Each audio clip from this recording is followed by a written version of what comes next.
আগাম জাতের বাদশা আর বাংলালিং তরমুজ চাষ করে ২২ লাখ টাকা আয়ের স্বপ্ন বুনছেন কৃষক ইকবাল হোসেন রুবেল। যদিও বা উচ্চ ফলনশীল তরমুজের এই জাতের প্রকৃত নাম গ্রিন ডায়মন্ড। আসন্ন রমজানে ভালো দাম পাওয়া নিয়েও আশার কথা শোনালেন চট্টগ্রামের বোয়ালখালী উপজেলার করলডেঙ্গা ইউনিয়নের এই কৃষক।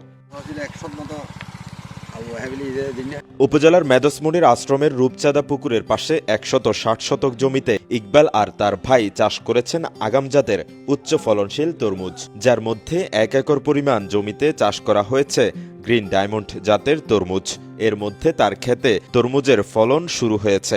ডেরাকাটা আর সবুজ বর্ণের এসব তরমুজ খাবার উপযোগী হবে আসন্ন রমজান মাসে। এখানে ৩,০০০ গাছ রুখছি, ১২ বাজার যদি তরমুজ ধরে একটা ১০০ টাকা করে বেচলে ১,০০০ ১ লক্ষ টাকা, ১২ বাজার ১২ লক্ষ টাকা।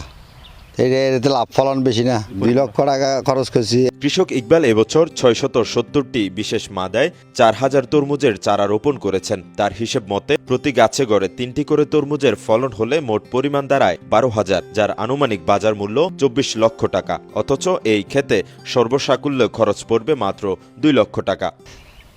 এই বীজটা রোপণ করার পরে ৭৫ দিনে ৮০ দিনের মধ্যে ফলন আসবে, আর ৪৫ দিন ফলন এটা থাকতে হবে, ৩টা জু থাকতে হবে। ৩ জু থাকলে মানে ফলনটা খাইটে বাজারজাত করা যাবে।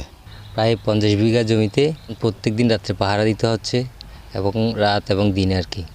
আমরা ডেইলি ৩ জন কাজ করতেছি এখানে। এদিকে বোয়ালখালী উপজেলার বেশ কয়েকটি এলাকায় গ্রিন ডায়মন্ড জাতের উচ্চ ফলনশীল তরমুজ চাষ হয়েছে বলে তথ্য দেন উপজেলা কৃষি অফিসার কৃষিবিদ মোহাম্মদ আতিকুল্লাহ। তার মতে আগাম জাতের এই তরমুজ চাষ করে কৃষক বেশ লাভবান হবেন।